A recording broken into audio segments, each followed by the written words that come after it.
Goeiedag en welkom by vandag se formasiereis. Hierdie week staan ons stil by 2 Korintiërs 3 en vandag fokus ons op verse 4 tot 6. Mag jy terwyl ons vandag die teks lees bewus wees van God wat deur sy Gees ook in jou werk en met jou praat. Kom ons lees saam.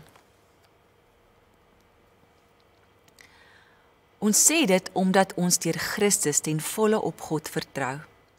Uit onsself is ons nie in staat om iets te bedink asof dit uit onsself kom nie. Ons bekwaamheid kom van God, wat ons bekwaam gemaak het om bedienaars van 'n nuwe verbond te wees, nie van die letter nie, maar van die Gees. Die letter maak dood en die Gees maak lewend. In die evangelies lees ons soveel mooi verhale waar Jesus mense genees en sommer net deur sy teenwoordigheid genesing bring.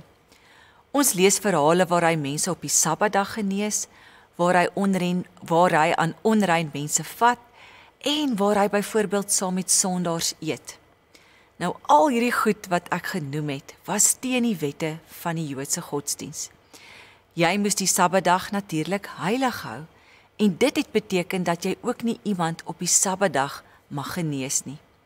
Jy mag nie onrein wees as jy byvoorbeeld na die tempel toe gaan nie en daarom het jy nie aan iemand geraak wat siek was nie. Nou waar die wette van die Ou Testament natuurlik bedoel was om iets positiefs en goed te wees, om mense te help om te weet hoe om te lewe, word dit nou iets wat in die pad staan van lewe. Wette word belangriker as verhoudings, of om liefde te betoon aan iemand wat swaar kry. In ons gedeelte wat ons vandag gelees het, verwys Paulus na die nuwe verbond. Nou, hierdie verbond was nie regtig 'n nuwe ooreenkoms nie, want reeds in die Ou Testament sê God onder andere deur die profeet Jeremia die volgende, en ek wil dit graag ook vir julle lees. Dit is die verbond wat ek in die toekoms met Israel sal sluit, sê die Here. Ek sal my woord op hulle harte skryf en dit in hulle gedagtes vas lê. Ek sal hulle God wees en hulle sal my volk wees. God se wens was nog altyd dat mense se lewens voor hom nie deur wette en reëls gereguleer sal word nie, maar deur 'n verhouding met hom. In daai tyd was daar rondreisende predikers wat van Jerusalem afgekom het en wat in daardie tyd rondgegaan het en gepreek het. Nou, hierdie reisigers was nog baie wetties gewees. Hulle het nog steeds al die wette, soos byvoorbeeld die wet om offers te bring, geonderhou. En hulle het geglo dat almal besny moet word. Hierdie predikers het 'n groot invloed gehad op die gemeente in Korinte en hoe hulle dink oor God se genade. Vir hulle moes jy nog God se genade verdien deur dit wat jy doen. En dis hoekom Paulus ook hierdie brief skryf. Paulus probeer daarenteen begin om die mense te help insien dat God in Christus iets nuuts gebring het.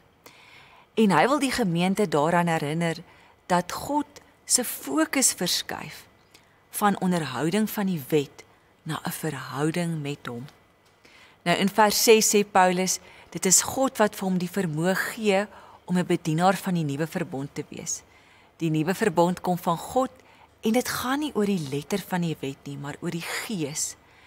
Paulus sê, die letter maak dood, maar die Gees maak lewend. Nou met die letter verwys Paulus natuurlik na die wet. En hy sê so lewenswyse bevry nie, want as ons klomp reëls moet nakom, sal daar altyd iets wees wat ons nog moet doen. En so 'n leefwyse kan baie uitmergelend wees en kan uitloop op die dood. En dan probeer hy sê, maar met die Gees is daar 'n nuwe manier waarop God deur sy Gees in en deur verhoudings in die gemeente besig is. Die nuwe verbond gaan oor 'n hartsverandering wat van binne afkom en in jou verhouding met die Here 'n invloed het. Dit gaan nie oor 'n klomp wette wat jou gedrag van buite af bepaal nie. Binne die verhouding word jy bewus van God se liefde en genade vir ons En dit is wat jou ten diepste verander. Ek wil die voorbeeld gebruik van 'n huweliksverhouding om iets te verduidelik van wat Paulus dan nou ook sê. Nou, as jy trou, dan trou jy omdat jy lief is vir 'n ander persoon en omdat jy graag in 'n verhouding met daardie persoon wil staan. So wat sou gebeur as julle nou in julle huwelik sou gaan sit en sê, goed, hier is nou 'n klomp reëls.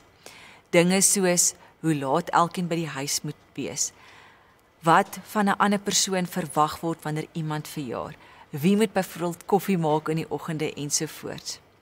So 'n klomp reëls sal jou later laat voel asof hierdie huwelik meer 'n las op jou is, as wat jy dit graag vanuit jou liefde vir daai persoon wil doen. Nou, daar's niks fout met reëls of riglyne nie, maar dit kan nie belangriker wees as jou verhouding nie.